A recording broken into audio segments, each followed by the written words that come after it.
আমাদের প্রিয় নবী সাল্লাল্লাহু আলাইহি সাল্লাম পৃথিবীর আলো দেখবার আগেই তার বাবাকে হারিয়েছেন।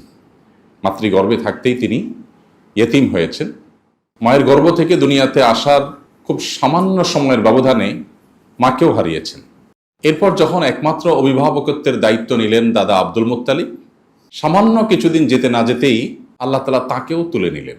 এ যেন একের পর এক পায়ের নিচ থেকে মাটি সরে যাওয়া, এর যেন সবচেয়ে উৎকৃষ্ট উদাহরণ।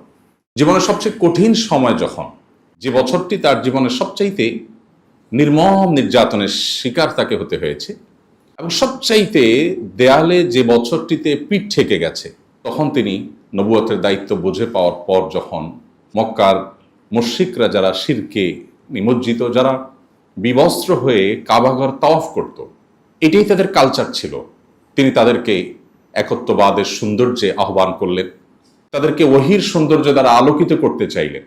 তার সেই চাওয়ার প্রেক্ষিতেই তার উপরে আসলো নির্যাতনের স্টিম রোলার, যেটি আমরা সবাই জানি।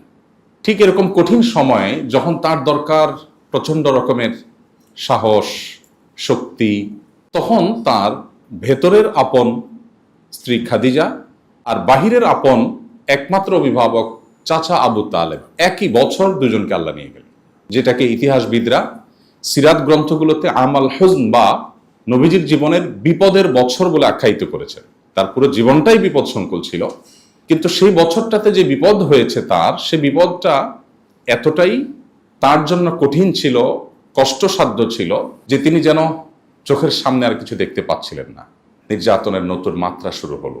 যে মক্কার মানুষেরা তাকে আল আমিন উপাধিতে ভূষিত করলো, যে মক্কার মানুষেরা তাকে মাথায় নিয়ে নাচতে শুরু করলো, তার ব্যক্তিত্ব, তার পার্সোনালিটি, তার মহানুভবতা, সেই কৈশোর বয়সে যিনি হিলফুল ফুজুলের মতো সংগঠন, যেটি নির্যাতিত মানুষদের অধিকার আদায়ের জন্য প্রতিষ্ঠিত হয়েছিল কাবার প্রান্তরেই, সেটাই তিনি কিশোর বয়সে যখন সামিল হয়েছেন, যখন কাবা ঘর পুনর্নির্মাণের উদ্যোগ নিয়েছিলেন দাদা আব্দুল মুত্তালিব, আর হাজর আসাদ পাথর কে স্থাপন করবে এটা নিয়ে কুরাইশদের মধ্যে প্রচন্ড বিবাদ দেখা দিল, কেউ কাউকে ছাড় দিতে রাজি ছিল না, তখন কিশোর মোহাম্মদ এসে এমন এক আইডিয়া দিলেন যে আইডিয়াতে সবাই খুশি হয়ে গেল এবং পুরো বিবাদ দমে গেল। এরকম শত সহস্র ঘটনার মধ্য দিয়ে পরিণত বয়সের মোহাম্মদ সাল্লাল্লাহু আলাইহি সাল্লাম তখন মক্কার মানুষের নয়নের মণি ইতোমধ্যে হয়ে গেছে। যে মানুষটার চোখে চোখ রেখে কথা বলবার মতো মানুষ মক্কায় ছিল না, চাচা আবু তালেবের মৃত্যুর পর তার মুখের উপর থুতু নিক্ষেপ করে দেওয়া হলো। তিনি যখন সেজদায় গেলেন, উটের নাড়ি বুড়ি, যেটা আমরা সচরাচর আমাদের দেশে গরুর নাড়ি বুড়ি দেখে আমরা অভ্যস্ত, যেটা হয়তো 40 কেজি, 50 কেজি, 60 কেজি অথবা আরো কম বেশি আকার অনুপাতে, উটের নাড়ি বুড়ি তার চাইতে আরো অনেক বড়। এই বিশাল আকারের এত ভারী এই ময়লা আবর্জনার এই গাঁটটি নবী সাল্লাল্লাহু আলাইহি ওয়াসাল্লামের ঠিক মাথার উপর রেখে দেওয়া হলো সেজদায় যাওয়ার পর। যখন তার নিঃশ্বাস বন্ধ হওয়ার উপক্রম, তার একজন কন্যা দেখে এসে কাঁদতে কাঁদতে এসে তাকে উদ্ধার করলেন। এভাবে হয়তো আমরা 10-20টি উদাহরণ টানতে পারবো যে তার জীবনে বাধা, অপমান, লাঞ্ছনা কি পরিমাণ এসেছিল।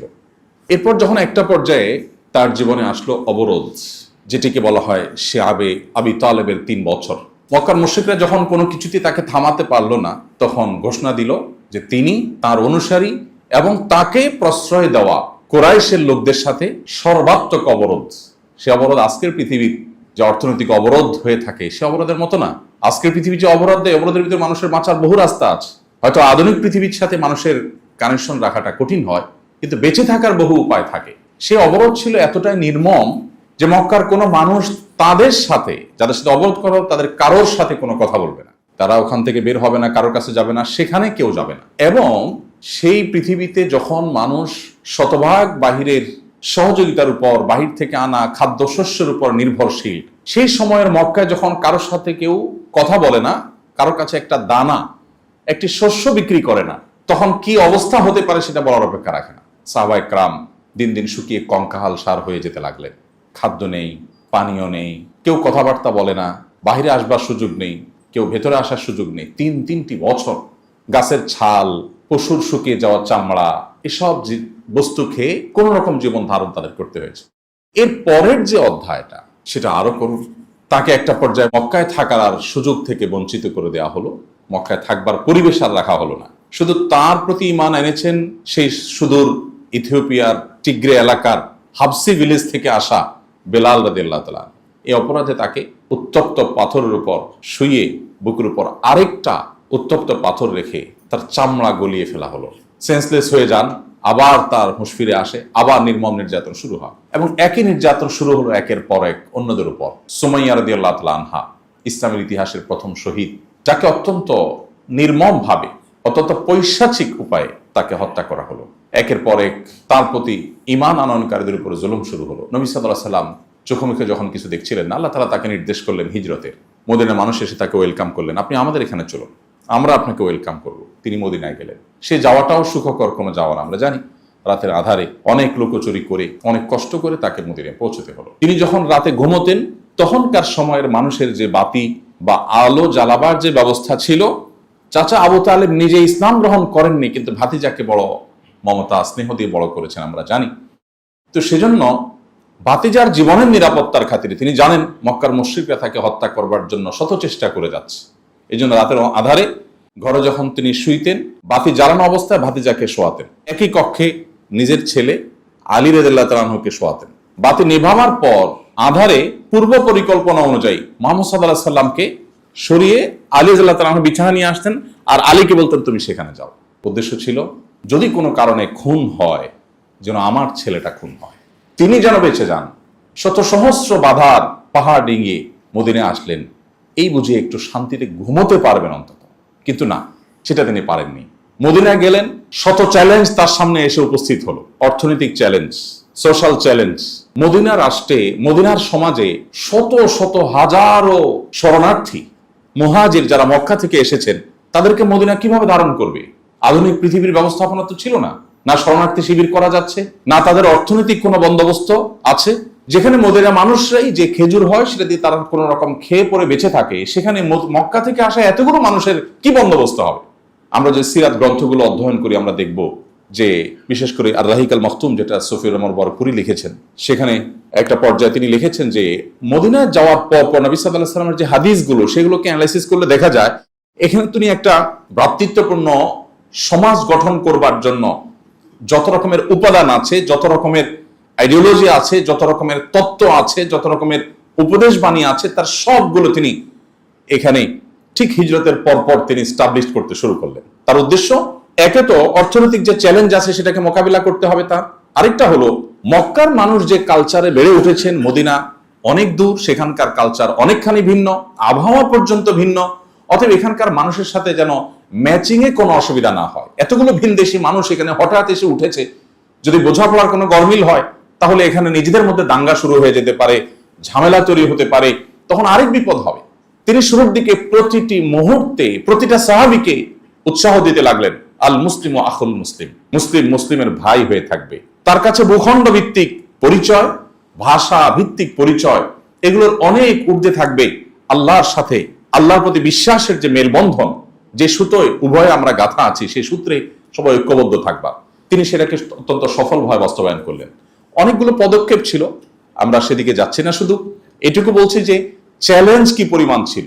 এই চ্যালেঞ্জ মোকাবেলা করার জন্য নবী সাল্লাল্লাহু আলাইহি সাল্লাম মদিনার আনসার সাহাবীরা যারা ওয়েলকাম করেছেন, তাদের সাথে শরণার্থী হয়ে আসা, মুহাজির হয়ে আসা সাহাবীদের সাথে তিনি মুআখাত প্রতিষ্ঠা করেছেন। মানব ইতিহাসে এরকম আরেকটি নজির পাওয়া যায় না। এখনো পর্যন্ত পৃথিবীতে মুআখাতের এই চিত্রটি অন্য কেউ বাস্তবায়ন করেছেন এমনটি পাওয়া যায় না। মুআখাত কি? মুআখাত হলো ভ্রাতৃত্বের বন্ধন স্থাপন। আমরা যখন একই মায়ের সন্তান হিসেবে, একই বাবার সন্তান হিসেবে ভাই ভাই হই, সেটা তো ভাই বোন, আমরা ভাই ভাই হই, কিন্তু এখানে কেউ কারোর একই মায়ের একই সন্তানের সন্তান হওয়া তো দূরের কথা, একই এলাকারই মানুষ নয়। মক্কা থেকে আসা মানুষ, প্রত্যেকটা মানুষকে, একজন মক্কা থেকে আসা মানুষকে মদিনাতে থাকা আনসারী সাহাবীদের সাথে নবী সাল্লাল্লাহু আলাইহি ওয়াসাল্লাম একজনের সাথে একজনের ভ্রাতৃত্ব বন্ধন করে দিলেন, যে আপনি আপনার ভাই, আপনি আপনার ভাই, উনি ওনার ভাই, এভাবে ভ্রাতৃত্ব বন্ধনে আবদ্ধ করে দিলেন, যাতে করে সামাজিক যে বিশৃঙ্খলার শঙ্কা ছিল সেটা সমূলে শেষ হয়ে যায় এবং সবাই যাতে সবাইকে আপন করে নেয়। এবং মদিনার সাহাবীরাও তারা যে স্যাক্রিফাইস করেছেন, সেদিকে আর আমি যাচ্ছি না, বলার অপেক্ষা রাখে না। যার ব্যবসা ছিল অনেক, তিনি তার ওই যাকে ভাই নবীজি বানিয়ে দিয়েছেন, সে ভাইয়ের জন্য একটা পার্ট তিনি দিয়ে দিলেন, যেটা আপনার আর এটা আমার, দুই ভাই মিলে আমরা দেখভাল করি। এই যে বিশাল বড় একটা জনগোষ্ঠী আসার পর একটা এলাকাতে অর্থনৈতিক সংকট তৈরি হবে, মুহূর্তের ভিতরে সেটা দূর হলো। এটা একদিকে আনসার সাহাবীদের স্যাক্রিফাইস করালেন, আবার মুহাজিরদেরকে নির্দেশ করলেন খবরদার কারোর কাছে হাত পাতা নয়, বাজারে চলে যাও, সামান্য ধার নাও, আনসারি সাহাবীদের কাছ থেকে ধার নিয়ে বাজারে গিয়ে তোমরা কেনাবেচা করো। তিনি নিজে বাজারে গিয়ে কেনাবেচা করতেন, কিছু স্বর্ণ মুদ্রা রৌপ্য মুদ্রা দিয়ে কিছু মাল কিনতেন, কিনে সেগুলো আবার খুচরা বিক্রি করতেন। ইনস্ট্যান্ট, দিনে দিনে কেনাবেচা শেষ, দিনে দিনে ব্যবসার হিসাব নিকাশ শেষ।